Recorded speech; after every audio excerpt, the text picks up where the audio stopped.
ustedes mi cordial saludo. Les saludo a cada uno en el amor de nuestro Señor Jesucristo. En este precioso instante vamos a hacer un tutorial del Ministerio Fuego de Dios titulado Bienvenido Espíritu Santo. Y dice de la siguiente manera.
Empezar con el tutorial es de la siguiente manera. Empezamos en mi bemol,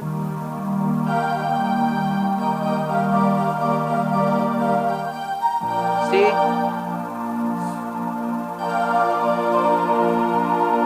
en fa, y terminamos en sol. Nuevamente en mi, pasamos a si bemol, mi, si bemol, ahora entramos a fa, nuevamente fa, si bemol, fa y sol menor. La alabanza está ubicado en las notas mi bemol, si bemol, fa y sol menor. Para la letra vamos a utilizar los mismos, que dice, empezamos en si bemol, ahora fa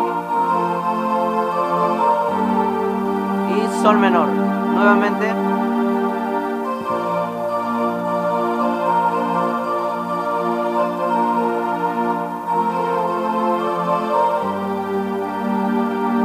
ahora en fa,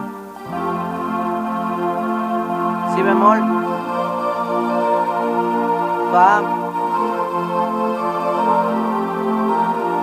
si bemol, nuevamente en fa, si bemol, fa y sol menor. Eso es todo, mis amados hermanos.